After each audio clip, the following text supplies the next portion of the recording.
Hello les Illustros et bienvenue dans ce nouvel épisode du petit podcast, nouvel épisode qui cette fois-ci ne va pas se concentrer sur un film ou sur une actualité, mais bel et bien sur une série. Cette série s'intitule Servant, vous la connaissez sûrement, et avant de continuer d'en parler, je tiens à préciser qu'ici il ne sera question que des 2 premières saisons, puisque j'ai commencé la série il y a peu et que je n'ai pas encore vu la saison 3 et 4. Bienvenue dans le petit podcast et bonne écoute. Do you know who you welcomed into your home? Servant est donc une série Apple TV s'étant étendue de 2019 à 2023. Elle a été créée par Tony Basgallop, mais on peut retrouver à la production un certain M. Night Shyamalan, qu'on peut retrouver également sur certains épisodes à la mise en scène. À la mise en scène, sur certains épisodes, on peut retrouver Julia Ducournau aussi. Et ça, c'est la classe. Julia Ducournau, réalisatrice de Grave, de Titane. Au casting, nous pouvons retrouver Lauren Ambrose, Toby Kebbell qu'on a pu voir, entre guillemets, dans la dernière trilogie La Planète des Singes, puisque c'est lui qui a interprété le rôle de Koba. On peut retrouver Neil Tiger-Free, qu'on a pu voir dans le très sympathique La Malédiction, les origines. Et enfin, nous retrouvons mon chouchou, qui est probablement le chouchou de beaucoup d'autres personnes également, à savoir Rupert Grint, qu'on a pu découvrir tous et toutes dans la saga Harry Potter, puisqu'il y a interprété le rôle de Ron Weasley. Et alors, Servant, qu'est-ce que ça raconte ? Après avoir perdu son enfant, Dorothy Turner utilise une poupée à des fins thérapeutiques. La situation prend une tournure étrange lorsque celle-ci engage une nourrice pour s'occuper du bébé. Inquiet de la santé mentale de son épouse, Sean ne voit pas l'arrivée de cette étrangère d'un très bon œil, d'autant que le comportement de la jeune fille se révèle vite troublant. La nounou pourra-t-elle devenir une menace et les Turner auraient-ils des choses à cacher ? How much did those boys tell you about what happened? What if she wakes up? What if she remembers? Et donc, Servant, c'est une série qui me faisait de l'œil depuis pas mal de temps. Premièrement parce que j'apprécie beaucoup le travail d'M. Night Shyamalan, même si de temps en temps il y a des sacrés ratés, il faut l'admettre. Et deuxièmement, Servant, c'est une série Apple TV et j'adore ce que produit Apple TV. Voilà, c'est pas un placement de produit, juste j'adore. J'aime bien leur côté. On fait plus de qualité que de quantité. Par exemple, voyez Severance également, c'est une série Apple TV et c'est absolument génial. Et donc, la semaine dernière, dans l'espoir de voir une nouvelle production Apple TV qui allait sacrément m'accrocher, j'ai décidé de commencer Servant. Et est-ce que ça m'a accroché ? Oui. Oui et re-oui, je n'arrive pas à me décrocher de cette série. Premièrement, car je suis très séduit par ce côté presque théâtral qu'il y a de temps en temps à la mise en scène. Pour tout vous avouer, je n'avais pas spécialement vu d'images provenant de la série avant de la commencer. Je savais de quoi elle parlait, mais ça s'arrêtait à cela. J'ai donc été agréablement surpris par son côté huis clos, car oui, la série, en tout cas durant les 2 premières saisons, se passe à 95% dans un appartement. Et ce côté huis clos, je le trouve sacrément bien tenu durant les 2 premières saisons, notamment en termes de rythme. Il y aurait pu avoir des grosses chutes de rythme à cause de la répétition visuelle de l'aspect des décors. Sauf que ces décors, à chaque nouvel épisode, ne sont pratiquement jamais filmés de la même manière, tellement que je me suis amusé à faire un jeu tout seul devant ma télé. J'ai essayé de repérer s'il y avait des cadres qui revenaient souvent et à chaque fois je perdais parce que les cadres sont constamment nouveaux. Il y a une idée par plan dans cette série à chaque nouvel épisode et qu'est-ce que c'est kiffant. De toute façon, dans une production M. Night Shyamalan, est-ce véritablement étonnant que le cadre, que la mise au point soit aussi intelligent et malin dans leur jeu visant à renouveler constamment la mise en scène ? Et on pourrait me rétorquer, oui, mais c'est pas parce qu'un film ou une série a 50 idées à la minute que le rythme va tenir tout du long. Et je suis d'accord, il y a des films ou des séries qui ont 50 idées à la minute, mais sur ces 50 idées à la minute, il y en a 25 qui sont pauvres, qui ne racontent rien. Et dans ce cas-là, oui, le rythme s'épuise, je suis d'accord. Sauf que là, toutes les idées sont riches. Il n'y a pas une seule idée qui tape dans le vent. Toutes les idées apportent une nouvelle grille de lecture intéressante à la narration de la série. Et là, je ne parle que des idées visuelles de la série. On pourrait aussi parler du montage qui est sacrément au cordeau, mais on pourrait également et surtout parler de l'écriture, du déroulement de l'intrigue. Et là aussi, c'est passionnant.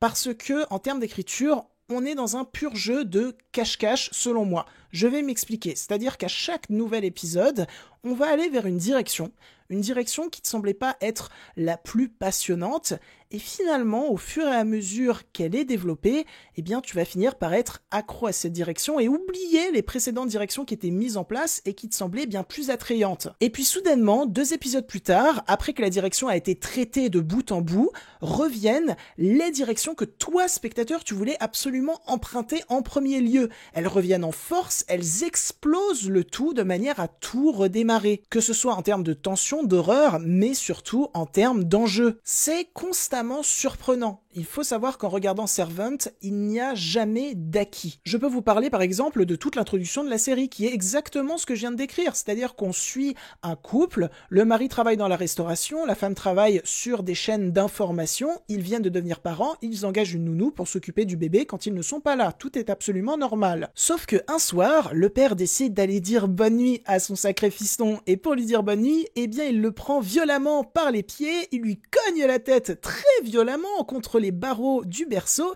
et puis après il regarde son fils inerte sans avoir aucune émotion. Et même si tu as déjà vu par exemple le bébé dans les bras de sa mère auparavant, eh bien le cadre, l'écriture ont été tellement malins que eh bien tu n'as pas repéré que c'était une poupée, ce bébé, et que le drame qu'il y a eu, que je ne vais pas expliquer ici pour éviter des spoilers, que le drame qu'il y a eu dans cette famille est déjà passé depuis très longtemps. Voilà, la série ne commence pas sur ce drame-là. Et à chaque nouvel épisode, c'est ce genre de construction, Servant. Sauf que en plus de ça, ce n'est jamais prévisible. C'est-à-dire qu'il y a plein de pistes que j'explorais dans ma tête et je me disais, c'est sûr, ça va être ça, et c'était jamais ça, et j'avais trop la haine, et j'ai brisé en deux mon téléviseur. Absolument pas, je peux pas me permettre de faire ça. Non, et puis j'aime beaucoup ce qu'aborde en termes de propos de fond la série. Pour moi, la série te parle évidemment de la dépendance au travail, de la dépendance à l'alcool ou à d'autres trucs qui font vraiment pas du bien à ton corps, ou encore de la dépendance à certaines religions. Ça te parle aussi très intelligemment d'une dépendance à une certaine forme d'espoir, mais une certaine forme d'espoir agressive envers ton être, une certaine forme d'espoir qui est nocive, parce que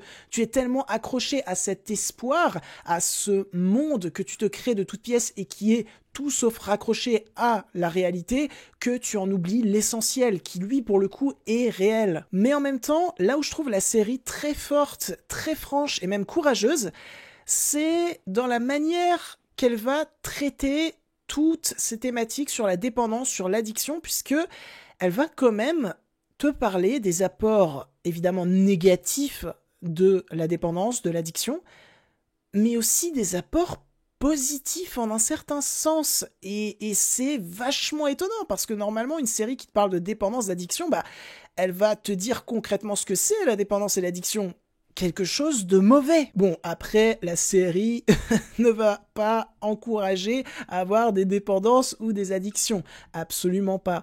C'est juste qu'elle va garder un certain flou par moment, que je trouve très pertinent et que je trouve, très courageux, notamment pour tout ce qui tourne autour du monde imaginaire que sont en train de se construire ce mari, cette femme. C'est-à-dire que la série, dans un premier temps, va te dire que ce monde imaginaire qu'ils sont en train de construire de toutes pièces, eh bien, c'est extrêmement nocif, c'est extrêmement dangereux, mais elle va aussi te dire que grâce à ce monde imaginaire, ce mari et cette femme qui ont été longtemps séparés à cause du drame qu'ils ont vécu, eh bien maintenant, ils se rapprochent de plus en plus, ils sont de plus en plus unis, ils font de plus en plus corps, et ça en soi, c'est quelque chose de positif. Donc voilà, la série ose une direction border, mais en soi c'est pas plus mal, parce que ça lui permet d'être vachement marquante, d'occasionner plusieurs débats entre toi et d'autres personnes qui ont vu la série. Est-ce que tu es d'accord avec cette direction? Est-ce que tu es pas d'accord avec cette direction? Bref, des débats qui seront sans doute très intéressants. Et ce qui est très intéressant également dans Servant, c'est son traitement de l'horreur. Ses variantes horrifiques plutôt. C'est sa manière de construire une horreur très concrète, très palpable, mais qui va lorgner de temps en temps vers du fantastique. Ça crée une sorte de vacarme devant lequel tu es totalement déstabilisé. Parce que, en tout cas, durant les 2 premières saisons, quand il y a des pointes de fantastique, eh bien ces pointes de fantastique ne sont pas forcément développées et expliquées. Tu sens que ça va l'être par la suite. Mais elles sont tellement bien distillées dans l'œuvre, ces pointes de fantastique, qu'elles ont tendance à te fasciner quand elles arrivent. Alors bien sûr, tu recherches un petit peu de sens, mais vous inquiétez pas, je pense que le sens arrive après. Après, si vous avez déjà vu Servant en entier, bah vous savez ou pas si le sens arrive après. Moi, j'espère qu'il arrive après, mais j'espère qu'il arrive pas trop fort. J'aimerais bien une part de mystère quand même. Parce que pour le moment, Servant, c'est une série qui développe vachement l'imaginaire du spectateur, et je trouve ça extrêmement positif. Donc j'espère que par la suite, on va avoir des réponses sur certains aspects, mais pas toutes les réponses. Voilà. Que cette série garde un espace pour l'imaginaire du spectateur, ça lui fera le plus grand bien. Petit aparté, mais je continue sur l'horreur, ça m'a quand même fait pas mal marrer et plaisir de voir que les épisodes réalisés par Julia Ducournau comportaient pas mal de body horror et de body horror à sa façon. Voilà, elle a su insuffler sa patte, et personnellement ça m'a fait grave plaisir parce que j'adore cette réalisatrice et j'ai beaucoup trop hâte de voir son prochain film où il me semble il y a Tahar Rahim mais également Emma Mackey qui est l'une de mes actrices préférées. Donc actuellement je suis heureux. Bon, petit point casting, ils sont tous excellents, surtout Neil Tiger Free, où tu sens que l'horreur épouvante c'est son genre de prédilection, elle excelle là-dedans. J'ai très hâte de la voir dans le futur, dans de nouvelles productions horrifiques.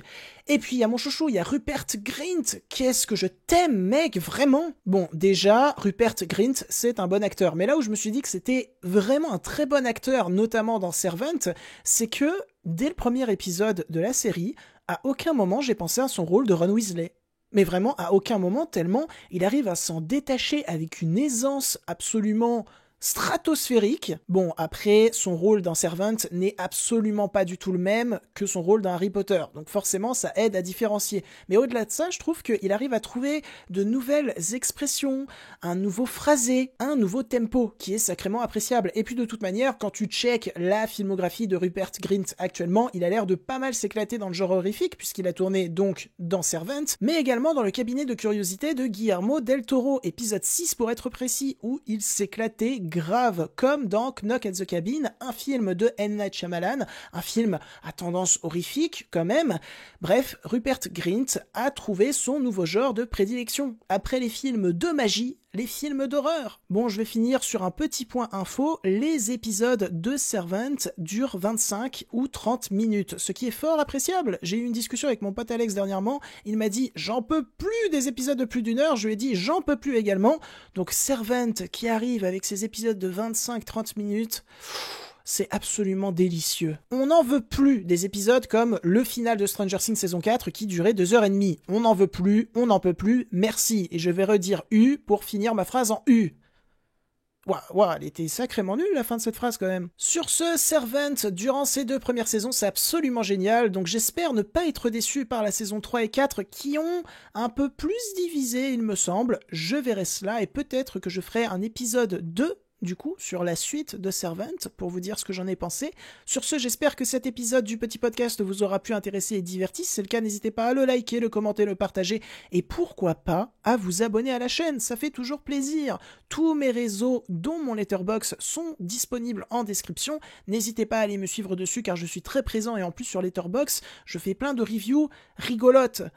Enfin, j'espère qu'elles sont rigolotes, parce que sinon, je me tape même des beats sur Letterboxd, là. Sur ce, je vous dis à bientôt, j'espère, et je m'en vais côtoyer d'autres univers. Je vous dis, salut!